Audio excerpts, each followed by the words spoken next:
ओम नमः शिवाय। दोस्तों, आपका हमारे चैनल पर स्वागत है। आज के इस कार्यक्रम में हम आपको जानकारी देने वाले हैं ग्रहों के राजा सूर्यदेव 14 जनवरी 2025 को अपना राशि परिवर्तन करने जा रहे हैं। तो सूर्य के राशि परिवर्तन का प्रभाव मकर राशि वालों पर किस प्रकार से पड़ने वाला है, आज के इस वीडियो में हम जानेंगे। देखिए, हमारे ज्योतिष शास्त्र में सूर्य को ग्रहों का राजा कहा जाता है। सूर्य को आत्मा, पिता, मान सम्मान, सरकारी क्षेत्र, राजनीतिक क्षेत्र, पद, प्रतिष्ठा, यश, कीर्ति, शरीर में पाए जाने वाली हड्डियां, इम्यून सिस्टम, इन सभी चीजों का कारकत्व प्राप्त है।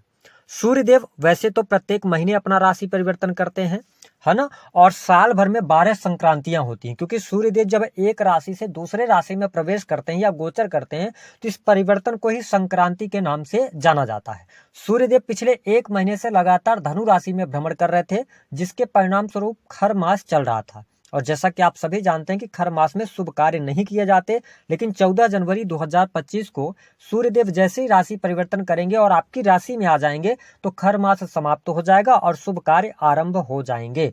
और सूर्य का मकर राशि में जाने की वजह से 14 जनवरी 2025 को जैसे ही आपकी राशि में पहुंचेंगे तो इसी दिन मकर संक्रांति का पर्व भी मनाया जाएगा। अब आइए जानते हैं कि सूर्य का यह जो गोचर होने जा रहा है, आप मकर राशि के हैं तो आपके लिए सूर्यदेव किस प्रकार से परिणाम देंगे, किस प्रकार से आपके जीवन को प्रभावित करेंगे। तो देखिए, सूर्य आपके प्रथम स्थान से गोचर करेंगे, यानी प्रथम भाव में आएंगे गोचर। बस आपके अष्टम भाव के जो स्वामी होते हैं, अष्टम भाव के स्वामी होकर लगन से इनका गोचर होगा।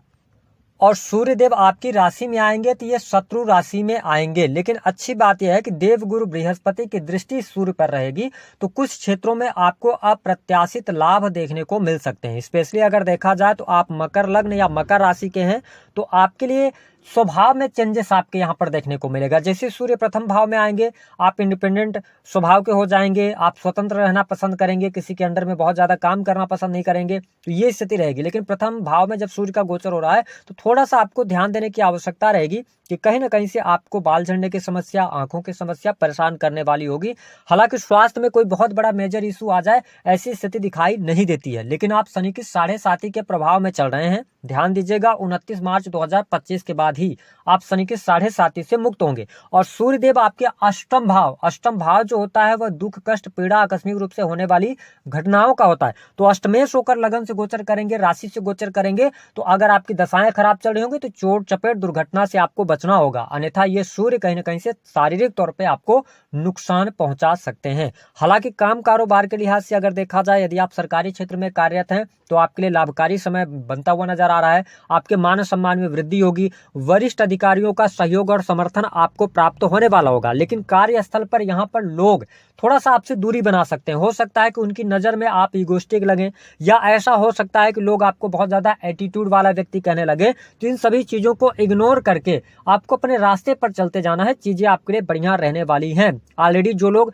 सरकारी क्षेत्र में हैं, नौकरी में हैं, एज हो चुकी है, तो हो सकता है कि समय से पहले रिटायरमेंट लेने का भी प्लान कर सकते हैं। इस गोचर अवधि के दौरान ऐसी स्थिति बन सकती है।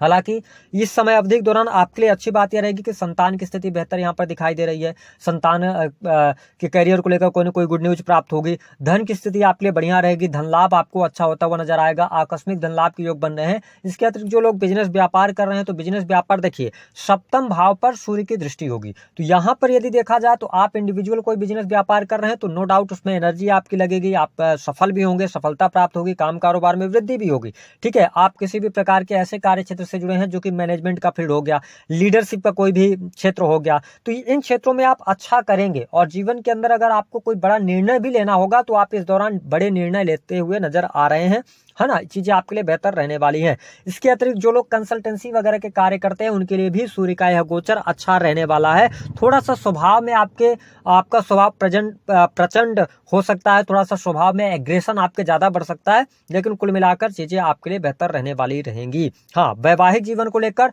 और पार्टनरशिप को लेकर देखिए, एक महीने आपको आने वाले समय में सावधान रहना होगा, क्योंकि सूर्य सप्तम भाव को देखेंगे, साथ ही राहु की भी दृष्टि कर्क राशि पर है। तो ऐसी स्थिति में पार्टनरशिप टूट जाना, जीवन साथी के साथ में वाद विवाद की स्थितियां बढ़ सकती हैं, आपको जरूरत से ज्यादा क्रोध आ सकता है, तो इस पर थोड़ा सा आपको नियंत्रण रखने की आवश्यकता अवश्य रहने वाली है। हालांकि जो लोग विदेशी भूमि से जुड़े हैं उनको कुछ बड़े ऑर्डर्स मिल सकते हैं।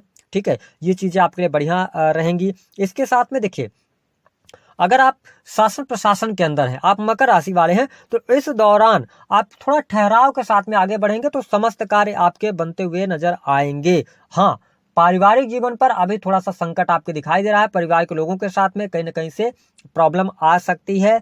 इस समय अवधि के दौरान माता की हेल्थ को लेकर अथवा परिवार में कलह का वातावरण रह सकता है, तो इसका थोड़ा सा आपको ध्यान देने की आवश्यकता रहेगी। हालांकि जो लोग विदेश जाना चाह रहे हैं उनके लिए समय अच्छा है, विदेशी भूमि से लाभ अच्छा मिलेगा, रिसर्च एंड डेवलपमेंट के फील्ड से अच्छा लाभ प्राप्त करते आप नजर आएंगे। साथ ही लंबी दूरी की यात्रा दिखाई दे रही है, और साथ ही देवगुरु बृहस्पति जब दृष्टि डाल रहे हैं सूर्य पर, तो ऐसी स्थिति में आप धार्मिक क्रियाकलापों की तरफ अग्रसर हो सकते हैं। धार्मिक क्रियाकलापों में आपका मन लगेगा, आप धार्मिक यात्रा कर सकते हैं। ठीक है, ये चीजें यहाँ पर दिखाई दे रही हैं मकर लग्न और मकर राशि वालों के लिए। जो लोग sales, media, marketing, creative field के अंदर है, बहुत अच्छा करते नजर आएंगे। क्यों? क्योंकि सूर्य इंडिपेंडेंट स्वभाव को बताते हैं। जब ये लगन के अंदर आते हैं तो आपका व्यवहार जो होगा एक राजा की तरह होगा। ठीक है, इस तरीके का होगा कि आपको किसी के अंदर दबना नहीं है। हो सकता है बहुत सारे लोग नौकरी कर रहे हो लेकिन नौकरी छोड़ने का मन बना के और बिजनेस की तरफ अपने अग्रसर हो जाए, ऐसी स्थिति यहाँ पर देखने को मिलने जा रही है।